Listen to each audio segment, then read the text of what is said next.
Welcome back, everybody, for our halftime report right here on 5 Star Live. Hope you enjoyed our pregame special tonight. We're still here at Dead End Barbecue, so after the game, if you're hungry, come down and join us. We'll talk a little high school football. The playoffs begin next week. That's why we're here tonight as we do our War Room special. Keep you guys updated with all the scores and stats and highlights from around the area on the final night here of the 2019 regular season. I am Jesse Smithy with 5 Star Preps. Let's start updating you on what's going on around the area. Some interesting results so far through one half of football. We're going to update it by going through our playoff possibilities. Let's start down in 1A where it's a little clear cut tonight, and we'll get those possibilities up on the screen in just a second. But pretty clear cut. You can see all your seedings right there. Greenback cruising tonight. Holden Willis, I think, had 3 touchdown catches in the first half. Greenback is up at Oakdale 46-0 at halftime. Oakdale, I believe, with just 17 players this year. But how it works in the playoffs, your 1-seed Greenback will take on 4-seed Unaka. Number 2, Oliver Springs, with that big win over Coalfield a week ago, got the number 2 seed. They will take on Jellicoe in the first round next week. Number 3, Coalfield, had a nice win last night on Rivalry Thursday against Oneida. They will go on the road to play Hancock County. And keep an eye on this Harriman team, number 4 seed coming out of Region 2 1A as they travel to Cloudland in the first round next week. All right, like I said, pretty clear cut there. Let's move on to Class 2A and update you tonight. Just one real key scenario to keep an eye on, and that's down in Region 2 where Rockwood and Cumberland Gap are battling, and Rockwood is just running roughshod all over Cumberland Gap, 28-7. So it looks like Rockwood is going to be your 3 seed, and they will go on the road and take on either South Green, Happy Valley, or Hampton. We'll keep tabs on those games later on tonight and set up all your playoff pairings. Looks like Cumberland Gap will be the 4 seed and go on the road as well. Meigs County, Oneida are your 1 and 2 seed. All right, let's move on up into 3A, where breaking news, Alcoa finally gave up points tonight. The streak is over. Their shutout streak of 5 consecutive opponents is over. They gave up a first half field goal to Dobbins Bennett. They lead 7-3. Other scenarios we're watching here, Gatlinburg, Pittman, and Kingston. Kingston made a game of it a little bit in the first half. It's currently 17-14, Gatlinburg, Pittman. So that battle for the 3 seed is definitely intense tonight. Probably a little bit closer than people expected. Gatlinburg, Pittman limps into this game having lost back-to-back games against Alcoa and Austin East. They came into this season with high hopes of being at worst the number 2 seed. Now here they are in Week 11 battling for a 3 seed with Kingston. And that great coaching job by Brian Pankey out there in Roane County this year. Right there down in Region 3, the battle for the number 1 seed, Loudon and Red Bank. Red Bank leads at the half 7-3 over Loudon. So really good football game going on so far between those 2 football programs. And we'll see. We'll see if Loudon kind of rally in the second half and make a game of it, maybe take the lead and put a little pressure on Red Bank. But right now, Loudon and Red Bank, Loudon trails 7-3 at halftime. Let's move on up into 4A. Elizabeth and Greenville, Sullivan South. That number 4 seed, Granger, Union County, really good football game going on right now. Granger currently leads 8-6 at halftime. Up in Granger, Dawson Holt, the quarterback, the leading rusher for Granger, one of the area's leading rushers, only had about 79 yards in the first half. So Union County doing a really good job of keeping contain on Dawson Holt. Again, 8-6, Granger is the lead. Whoever wins that game gets the 4 seed, stays in the playoffs. Union County trying to make the playoffs for the second consecutive season. They've never done that in their program history, so that's just something to keep an eye on there. Down there in Region 2, Anderson County is cruising tonight. They'll just kind of blasting Sequoia right now, so they will obviously be the number 1 seed moving into next week. All right, let's get into the crazy 5A. We got 4 regions to break down in 5A. Let's take a look at that.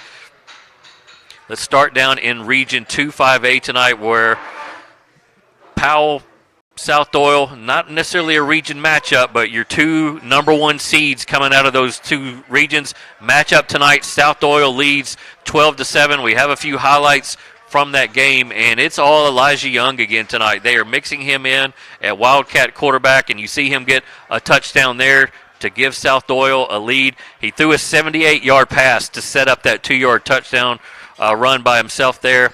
And then Lex Scott comes up big for South Doyle with the interception of Walker Trusley. South Doyle leads that football game 12-7. You see their throwback jerseys, their South of the River jerseys. Look pretty cool right there, and it definitely has them fired up here in the first half. So we'll keep an eye on that game again. Doesn't really have any bearing on seedings per se, but these are two of the better teams in 5A, and both of them want to show well in this Week 11 game. Heading into the postseason, they don't want to give themselves any room for any type of drop-off or depression or whatever. So they want to win this game, but like J1 Mitchell and I talked about in our pregame show, how much do they want to show? How much do they want to show scheme-wise on film and on the field? Or are they saving anything for a possible rematch in the playoffs? So I think maybe both teams are trying to keep it close to the vest, win with their talent, and maybe throw a little wrinkle into the game plan as the playoffs progress. All right, staying there in Region 2, you can see the simple scenario. If Halls wins, South Doyle's the 1 seed, Central 2 seed, Halls 3, Gibbs 4. Right now, Halls is up at the half over Seymour, 22-0. So it looks like if that holds true, that scenario is going to make life pretty easy. But if Seymour rallies to win, and Central right now is knocking off Gibbs 17-7 at halftime. If that second scenario plays out, you can see there's a couple of question marks right there. That means we go into deep level tie-breaking type of stuff where we get down to TSSAA's tiebreakers. It goes into overall wins, quality wins, and just a lot of crazy stuff can kind of transpire there. But right now, the most simple of those scenarios is playing out with Halls winning at the half 22-0 over Seymour. Again, that makes South Doyle 1 seed, Central 2, Halls 3, Gibbs 4. Down into Region 3 5A, a little bit of craziness tonight. You see that fourth scenario down there, Fulton wins. Right now that is happening. They're beating Oak Ridge at the half 21-13 without starting quarterback Tommy Sweat. Oak Ridge had turned their season around, really playing good football, had that big win over Mount Juliet 2 weeks ago in 6A, a 6A team going on the road and knocking them off. And then playing so well against Powell in Week 10, nearly knocking off Powell. Now Oak Ridge is not bringing its A game tonight. We'll see if they can rally in the second half. But right now, out of those four scenarios, it looks like Powell is your 1 seed. West is winning big at the half over Campbell County, 28-7 with Jai Hunley with 2 touchdowns. Fulton would be a 3 seed, which is crazy to think about. They started off 0-5 and had so many injuries, and Oak Ridge would be a 4. So keep an eye on that. Carnes right now had aspirations of maybe sneaking into the playoffs with a little backdoor sneak in. They would have to be a 4 seed. They needed to win tonight. They are losing big time against Clinton. It's the last 28-7 was the last score I saw. Clinton getting it done tonight at home against Carnes. We'll see if Carnes can mount a comeback and kind of muddy up these scenarios right now. But right now it's looking like Carnes is going to be out. Fulton is going to be in. A lot can change there in that second half. Down there in Region 4, pretty easy. Lenoir City, our only area team in that region. They are the 4 seed. Moving into 6A. We have Jefferson County is losing at Farragut tonight, 20-16. So that game is still very much up in the air. Farragut created some separation early in that game, got up to a 20-8 lead.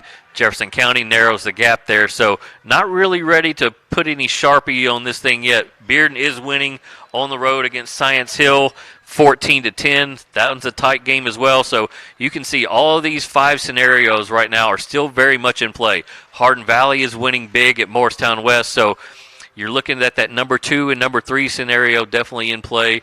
I think we could probably cross out the top scenario with Morristown West winning. They're down 49-7 to Hardin Valley. So let's cross out that first one and only concentrate on your bottom 4 there. But you can see Farragut can end up anywhere from a 2 seed to completely out of the playoffs tonight. So this will be a region that we track very intently over the next hour or so here in the area. Down in Region 2, Maryville is the clear-cut champion there. The score that we're tracking is for the number 2 and the number 3 seed. Bradley Central and McMinn County are battling right now. Bradley Central is up 27-13 at the half. And so you can see there's 6 scenarios there that can come into play. William Blount right now is winning. So we'll kind of keep tabs on this as the night progresses. But all all signs pointing to Bradley Central being the 2 seed in McMinn County, which entered Week 9 or Week 10 undefeated, possibly dropping to a number 3 seed and having to go on the road in the first round of the playoffs. All right, let's move into Division 2. Division 2A, all teams make the playoffs there. CAK and Webb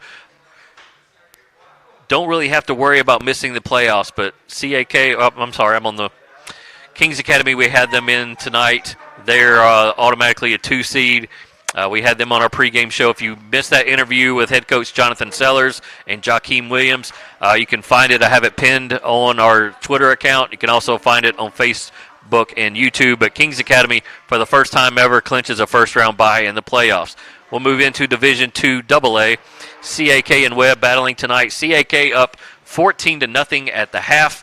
As you can see, if CAK wins, they're likely going to lock up that number 2 seed. And what a push, what a late season push they're making with that big win a week ago over Grace Christian, and now leading Webb 14-0 at the half. Of course, Webb will make a playoff appearance as well. All those teams in the region make the playoffs, but Webb will, with a loss, will definitely fall to a very poor seeding and likely tough first-round opponent there in the Division II AA ranks. All right, the final game of the night that we're tracking up in Division II AAA is Catholic, as they need a win tonight over Father Ryan and a Brentwood Academy loss. Right now, Catholic just barely winning in this football game against a team from Father Ryan with a losing record and not much statistics to kind of get worried about. But we aired this interview with Steve Matthews in our pregame, and we're going to air it again. He says, look, don't trust Father Ryan's record. They are better than we think. Catholic only leading 10-7 at the half, and Brentwood Academy needs to lose tonight. Again, Brentwood Academy's top running back announced this week on Twitter that he is leaving the program. He is not finishing out the season with Brentwood Academy. They got off to a 7-0 lead against Baylor. I haven't seen the score on that yet, but I'm going to air this interview with Steve Matthews and him talking about their scenario tonight. And when we come back, we'll try to get you an update on that Brentwood Academy Baylor score. Hey, Steve, big situation for you guys tonight. How have you prepared the players to just go ahead and take care of business and kind of ignore all the periphery stuff going on? It's difficult, but we've tried to talk about it's a normal Friday night for us. We try to treat every Friday like Championship Friday, but the players know that number one, we have to win, and we're pulling for Baylor tonight. We're big Baylor fans tonight, obviously. But, we've had a good week of practice. Father Ryan does not have a good record, but they're an outstanding team. And hopefully our guys know that. These kind of games concern me, but hopefully they'll come up ready to play. Again, I know y'all are focused on the task at hand, but the news comes out about Brentwood Academy's running back leaving school, and, of course, they're playing Baylor tonight. And does that kind of give your guys, I'm sure they saw it, does that kind of give them a little extra spark that, this scenario could happen for you guys? It doesn't hurt. We didn't talk a ton about it. We actually knew, he's buddies with a bunch of our guys. We knew about 9:30 that morning, so word was getting around that this possibly could happen. And nothing, it wasn't official or anything. Mm-hmm. It was just, friends talking. But it doesn't hurt. Just when they lose their best player. But sometimes when that happens, it's almost a good thing for the team. They'll rejuvenate and kind of gather around. So we'll just see. We'll just we'll do what we can tonight. That's all we can control. And like I said, pull for Baylor tonight. You've been here during championship seasons. You know what that standard looks like. Some of those years, y'all were 2-3 maybe to start the year. Looking at this team this year and seeing the turnaround that it has made, kind of where does it stand in that kind of scheme? I feel like we can beat anybody. Anybody in our region, anybody in the state. We have to play well, obviously, but and that's another reason I'm just hoping we're getting in, and so I feel like we're playing about as best as we played all year. We're still starting, we're starting 5 or 6 sophomores on offense, and that just takes time. Mm-hmm. And I think we're starting 6 sophomores on offense. So it takes a little time to get that going, but we're playing really good now, especially on defense. And so hopefully we'll have a chance to continue that. And I'll learn from this next year of hey, every game in this region is absolutely critical. You can't have any slip ups, and So as a coaching staff, we'll prepare hopefully a little better next year. Health-wise, everybody kind of getting back to where they need to be. I know Cooper had an ankle injury there for a little bit. Yeah, Cooper is still out. But again, if we get in, we're hoping he'll be back. And it's actually 2 weeks in this league, 2 weeks off. So we're hoping he'll be back if we're able to get in. Thanks to Steve Matthews for that interview. You heard him talk about it there. They need to win tonight against Father Ryan. They're doing that, but just barely, 10-7. But they also need Brentwood Academy to lose. Brentwood Academy is surprising everybody right now. They're up at the half 14-7 over a very good Baylor team that boasts Elijah Howard, a star at Webb School a year ago, a Tennessee commitment who's rushed for over 1,000 yards this year. They have limited Baylor to 7 points at halftime. So right now, worst case scenario is in play for Catholic, and its fan base is Brentwood Academy leading Baylor 14-7. If they hold on to that lead, Catholic misses the playoffs. All right, we're going to take a commercial break. We're going to come back. We're going to show you another interview from Greenback, and we're also going to show you a recap of all of our Smart Bank Smart Plays of the week from the regular season. Should be fun to watch. Stay tuned right here on 5 Star Live from Dead End Barbecue.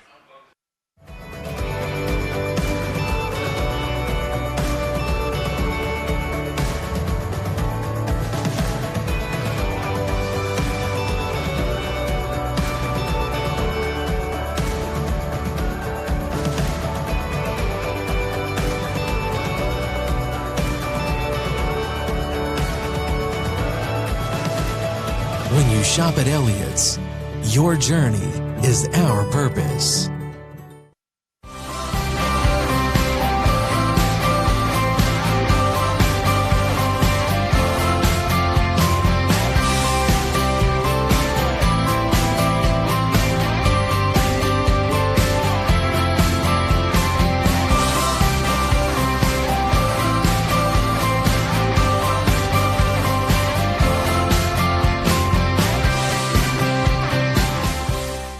Ones make the plays. The dedicated ones never quit. Weekend warrior or professional, all athletes get hurt. And when you do, Tennessee Orthopedic Clinic's comprehensive sports medicine team is ready to take you on. The power of results. The 5-Star Preps Player of the Week is proudly presented by Smith Built Homes, East Tennessee's most trusted home builders since the 1950s. Smith Built dedicates themselves to producing a home that owners, their families, and neighbors can be proud of for generations to come.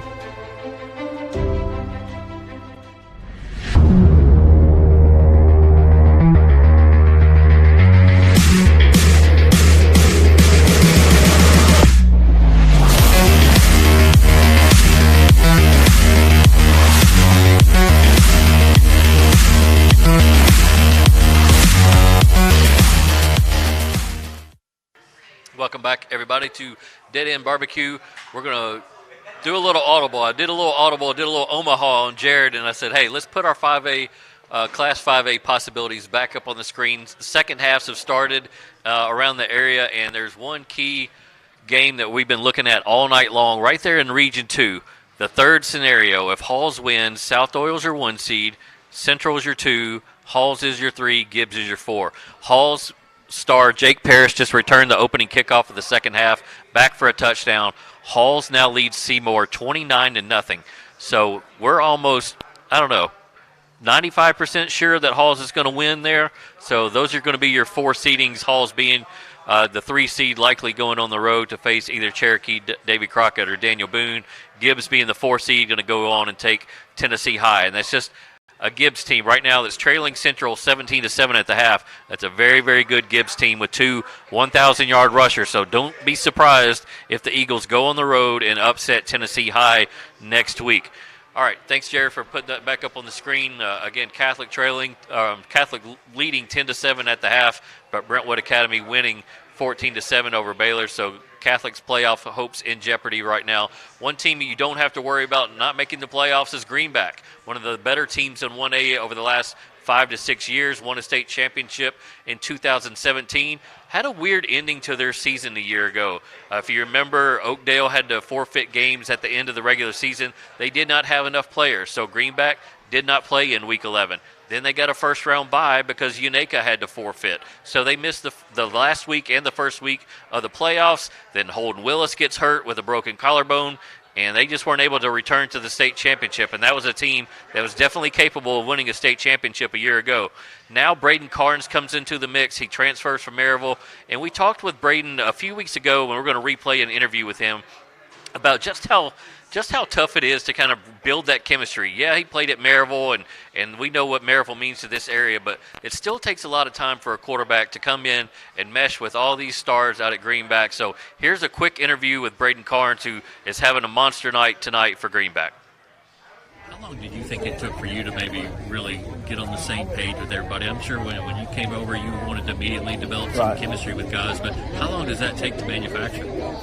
A lot longer than you would think. You know, we came in, we worked really hard, you know, early, and I think that contributed a lot. But, you know, honestly, we're still getting better right now. And you can tell week from week in practice, just chemistry and timing is on certain different routes, a different concept Coach Ryan puts in. So, you know, we're still working, still getting better, but overall, you know, I'm really happy with it. Y'all show that you're not just a Holden Willis and a Braden Carnes. I mean, there are a lot of other guys on this team that can really make the plays. We have 11 people that can do it. Our linemen might not be able to go down the field and catch a ball, but they can put somebody on their butt and go down and get the next guy. The quarterback can throw it, the running back can run it, and we have receivers that'll make a play. You've been around this program so long, you know what it looks like when it's in championship form. How much have y'all grown since week one? Oh, a lot. Chemistry is probably the main thing, and then holding our aggravation back. We're still getting a little bit of flags that we don't need to be getting, but there's a lot of chemistry that's coming in. People are learning how to play with each other and cope with when somebody runs a 40-yard ball instead of shooting people out, we're motivating. So we picked our effort up a lot. I need help. How long did you think it took for Greenback rolling tonight against Oakdale, 46-0? Braden Carnes, who we talked to there, had a run of about 3 or 4 weeks in a row. We had at least 5 touchdown passes in each of those games. Of course, heavy rains came in Week 10 and kind of threw a damper on that, but he's back at it tonight. I think he threw 4 or 5 touchdowns in just the first quarter tonight. So Greenback has won 8 games in a row now. We're going to go ahead and count tonight's game as a win. Started off the year 0-2, had those losses to Loudon and Meigs County, and everybody's wondering what's going on with Greenback. Well, as Braden Carnes told you, it just takes a little bit of time to develop some chemistry, and Greenback is definitely there. We'll be a 1 seed entering the 1A playoffs, where it looks like they're on a collision course with South Pittsburgh again in the state semifinal, so counting down days to that. All right, thanks for tuning in to our halftime report. We're going to get you back out to your games. I do want to leave you with one last video. It's all of our Smart Plays of the Week from the regular season, all rolled into one clip. So come back after the game. We're going to have live on-site interviews here at Dead End Barbecue with West High School, with Austin East, some highlights to look at, and of course we're going to have all the playoff pairings set, your brackets ready for you right here on 5 Star Live. Enjoy the highlights.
The 5-Star Preps Play of the Week is brought to you by SmartBank. Play smart. Bank smart. SmartBank. For more information, visit smartbank.com.